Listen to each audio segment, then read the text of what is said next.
Selamat sore Basic juga bisa disampaikan. kepada Bapak Ibu, saudara-saudari seiman, tentunya dalam Gereja Katolik di mana saja berada. Perkenalkan, nama saya Fidelis Mansuetus Lismanmoa, seorang guru agama Katolik, mengajar di Satuan Pendidikan SMP Negeri 1 Pantai Cermin. Saya sudah berkeluarga, memiliki 1 istri, yakni Boru Manik, dan 4 orang putra.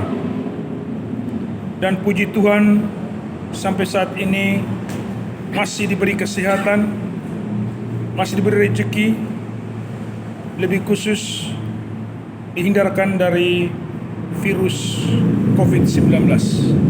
Nah, para Bapak Ibu, saudara-saudara yang dicintai Tuhan, pada sore hari ini saya coba berbagi, saya coba men-sharingkan tentang kekayaan gereja Katolik.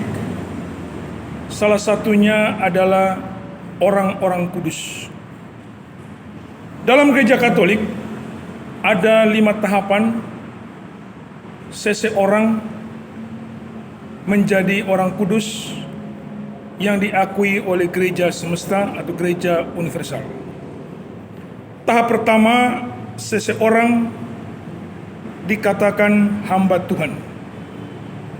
Artinya orang tersebut, baik pria maupun wanita, lebih berkecimpung, lebih mendekatkan diri, lebih rajin ke gereja, menggunakan sarana devosi seperti berdoa rosario, berziarah kepada tempat-tempat kudus,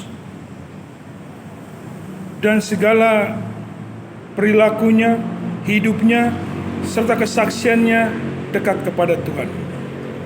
Dan ini dikatakan hamba Tuhan.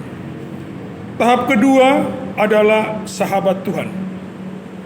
Dari hamba lebih dekat kepada Tuhan dengan istilah sahabat Tuhan.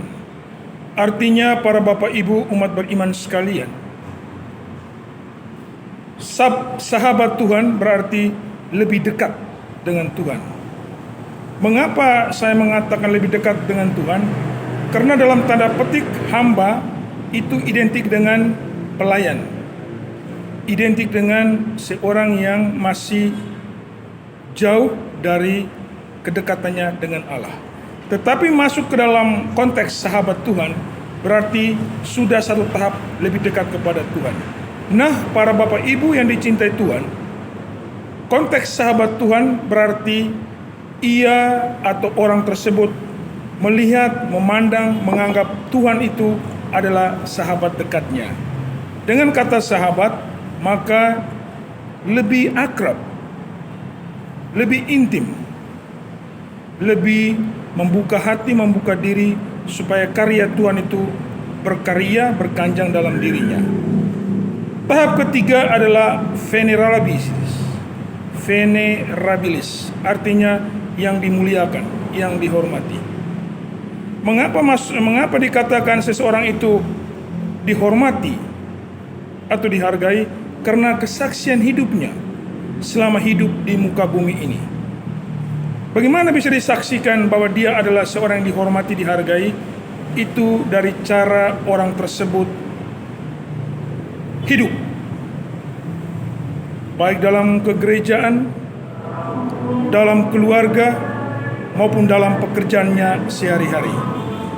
Nah, para Bapak Ibu umat beriman yang terkasih, pada zaman sekarang atau zaman milenial yang sering kita kenal saat ini, orang-orang kudus bukan hanya yang berjubah, bukan hanya yang mengucapkan janji setia, kaul-kaul kebiaraan, kaul kemurnian, kemiskinan, dan ketaatan. Tetapi kita juga sebagai awam terpanggil untuk ke sana, terpanggil untuk dihormati, dihargai sebagai orang-orang kudus dalam gereja Katolik. Tahap keempat adalah beatifikasi. Tahap ini bagi seorang kudus laki-laki disebut beato, dan seorang wanita disebut beata. Masuk ke tahap keempat ini, beato atau beata, berarti dari gereja telah menerima informasi dan mengakui bahwasannya orang tersebut menjadi perantara doa kepada Tuhan Yesus. Banyak yang ia saksikan. Atau dengan kata lain, umat Allah yang berziarah ke makamnya, ke orang tersebut, memohon sesuatu, minta wujud sesuatu. Misalnya, seorang ibu sudah menikah sekian lama dan tidak mempunyai keturunan, ia bermohon melalui atau dengan perantaran orang tersebut, dan permohonannya dikabulkan. Artinya, dari tidak punya keturunan menjadi punya keturunan berkat doa dari orang tersebut. Maka tahap keempat ini bisa dikatakan dia adalah seorang beato atau beata, karena satu mujizat terjadi melalui orang tersebut. Dan juga masih banyak mujizat lain.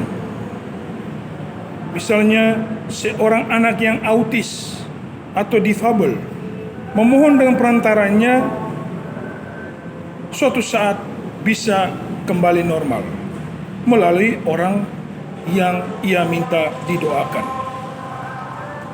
Tahap terakhir adalah santo atau santa. Nah, para bapak ibu umat beriman yang terkasih, dikatakan seorang santo atau santa berarti sudah memiliki dua mujizat. Artinya, umat Allah yang berdoa kepada Tuhan melalui atau dengan perantaran orang tersebut, mujizat terjadi pada orang yang meminta untuk didoakan. Sekurang-kurangnya dua mujizat yang bisa mengantar seorang menjadi santo atau santa. Demikianlah sekilas tentang tahapan-tahapan seseorang dikanonisasi menjadi orang kudus, baik itu santo maupun santa. Tahap pertama adalah hamba Tuhan. Tahap kedua, sahabat Tuhan. Tahap ketiga, dihormati atau dihargai. Tahap keempat, beata. Tahap kelima adalah santo. Sekian dan terima kasih. Semoga informasi ini bermanfaat bagi penghayatan iman kita dan menambah ilmu kita tentang kekayaan dalam gereja Katolik. Selamat sore, semoga Tuhan memberkati. Amin.